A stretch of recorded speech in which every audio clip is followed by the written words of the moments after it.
yang kita berikan selalu pasti akan kembali ke kita. Nah sekarang pertanyaannya, karma itu bisa nggak sih dihentikan? Nah, karma ini penegak hukumnya nggak kelihatan, tapi tetap ditegakkan.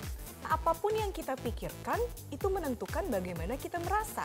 Bagaimana kita merasa menentukan bagaimana perilaku kita. Apakah saya akan mendapatkan karma nantinya atau ini merupakan balasan dari perbuatan pasangan saya sebelumnya?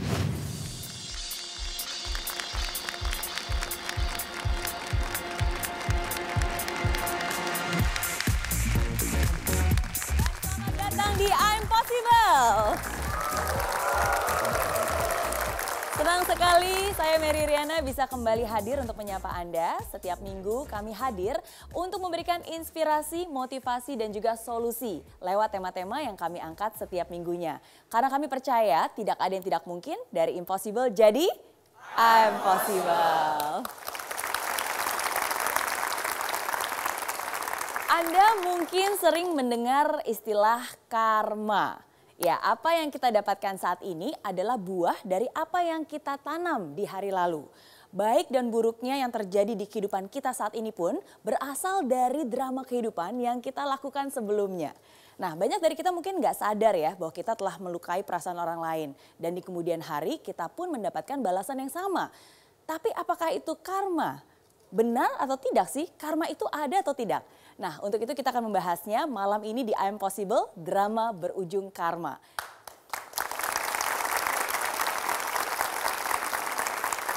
Dan langsung saja saya invite Coach I'm Possible, Pak RB Sentanu.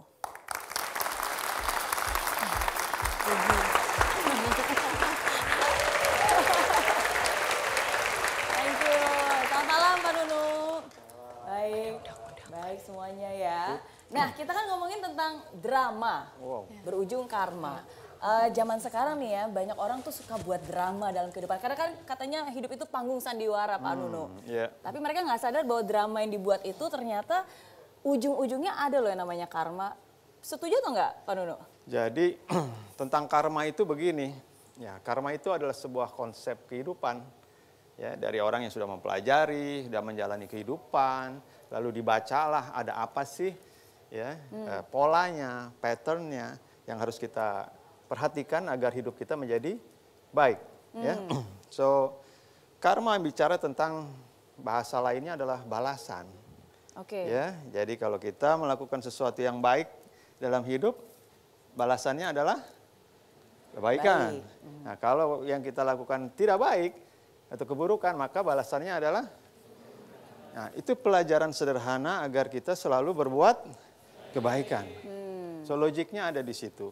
Istilahnya mungkin karma, ada yang kenal, ada yang tidak kenal, ada yang bingung itu istilah apa ya. Tapi secara bahasa sederhana dia adalah kita harus tahu apapun yang kita lakukan, aksi yang kita lakukan akan mengundang reaksi yang akan kita terima. Oke, nah mungkin saya mau tanya dulu ya, untuk audiens yang hadir di sini percaya nggak sih yang namanya karma? Siapa yang percaya hukum karma? Angkat tangan. Wah, semuanya percaya. Nah tapi banyak orang mungkin punya pengertian yang salah tentang karma. Kemarin ini kita sempat menanyakan sebenarnya karma itu apa sih? Nah, gimana tuh? Kita lihat yang berikut ini.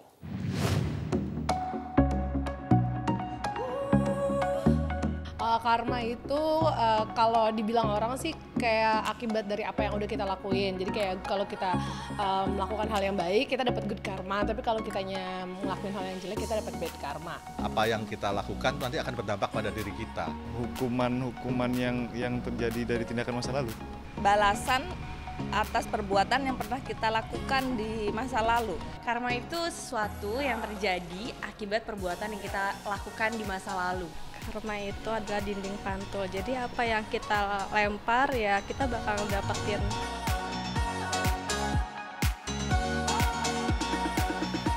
Hukum, keseimbangan. Akibat. Hukuman. Balasan.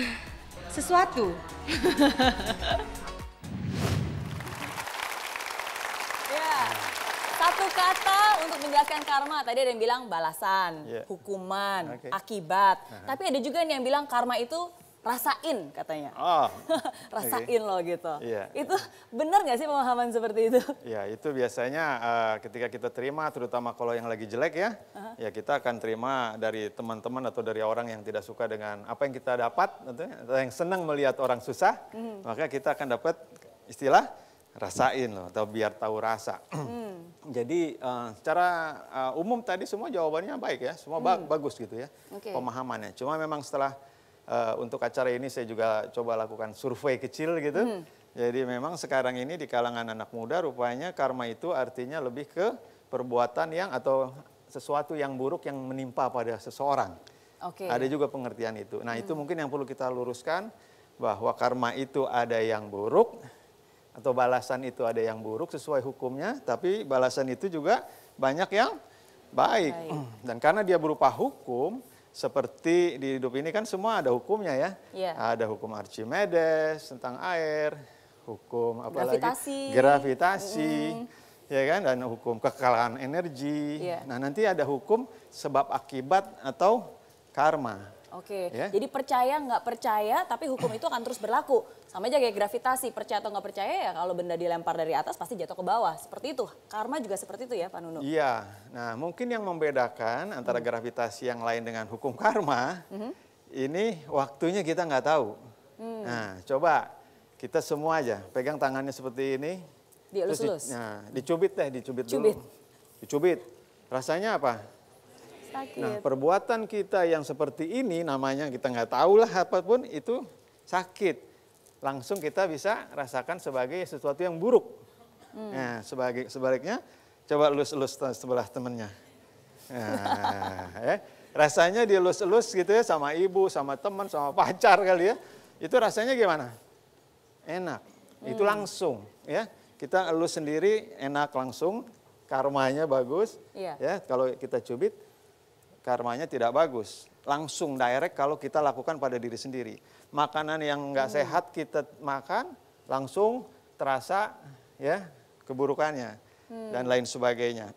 Tapi begitu kita hubungkan dengan orang lain, belum tentu kita lakukan keburukan sama dia, belum tentu dia langsung balas. Nah ini yang menjadi sering menjadi tanda tanya.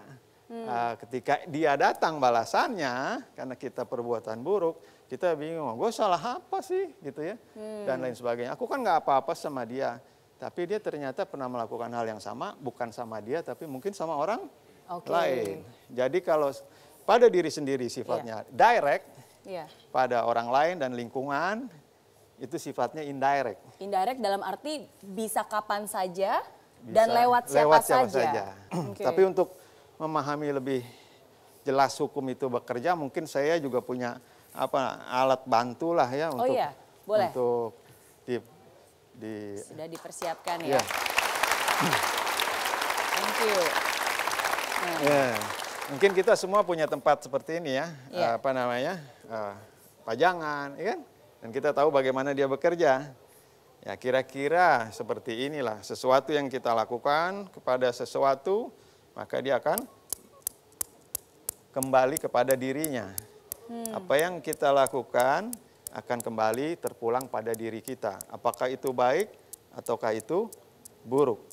Bisa dimengerti? Jadi pada dasarnya karma itu untuk membuat orang sadar, ingat untuk selalu berbuat baik kepada diri sendiri, kepada orang lain, dan kepada kehidupan secara keseluruhan.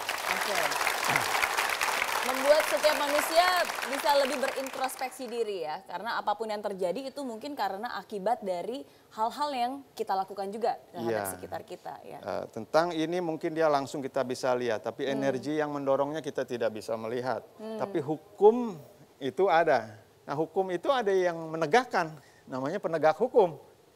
Nah kita bicara penegak hukum, ada yang menegakkan, namanya institusi penegak hukum. Ya kan? Jadi ada yang kerja untuk mengurusi hukum ini, gitu kan? Kita salah di rumah, salah di jalan dan lain sebagainya, melanggar hukum namanya, maka ada penegak hukum. Nah, karma ini penegak hukumnya nggak kelihatan, tapi tetap ditegakkan. Disitulah kita bisa memahami, ada yang menyaksikan, ada yang mengawasi dan menjaga kita semua. Dan untuk malam ini ada special quote juga yang sudah dipersiapkan oleh Pak Nunu tentang karma ya Pak Nunu ya. Ya, quotes-nya begini adalah good question will get good reply dan bad question will get bad answer. Jadi bukan hanya apa yang kita tanamkan akan kita tuai, tapi apa yang kita pertanyakan dalam hidup ini pun juga ya kita akan mendapatkan jawaban sesuai dengan apa yang kita tanyakan. Jadi kalau setiap hari kita mengeluh, kenapa ya hidup saya kok seperti ini, kok saya selalu sial, kok saya tidak pintar dan seterusnya ya, Anda akan juga mendapatkan hal-hal negatif, mengattract hal yang negatif. Menjawab kenapa kamu sial, mengapa pertanyaan itu ada, ya ini contohnya. Iya. Jadi sampai kita sadar dengan pertanyaan kita, merubah perilaku kita menjadi baik, meng-attract ya, hukum lagi tarik menarik, maka kita akan mulai lihat jawabannya juga makin baik. Jadi harus dirubah ya. Jadi jangan tanya kenapa saya sial atau tidak beruntung, tapi bagaimana caranya supaya saya bisa lebih belajar, lebih baik, lebih sukses. Iya, apa yang bisa saya dapatkan, apa yang bisa saya pelajari dari suatu kejadian ini. Itulah makanya disebut ujian. Dan akhirnya naik kelas. Naik kelas. Oke, baik. Ada satu pertanyaan lagi nih buat Pak Nunu. Kalau seseorang berbuat kesalahan, berbuat jahat, mungkin nggak sih nanti karmanya tuh bukan ke kita tapi ke keluarga kita, misalnya ke istri, ke anak, itu mungkin nggak sih seperti itu? Tapi jangan dijawab dulu ya, nanti kita akan bahas setelah yang satu ini. Jadi jangan kemana-mana, tetap di I'm Possible. Dari Impossible jadi I'm Possible. Nah, kalau dari ilmu psikologi, itu karma itu ada atau enggak sih? Tidak selamanya fully aware atau sadar dengan bagaimana konsekuensi dari perilaku kita terhadap diri sendiri ataupun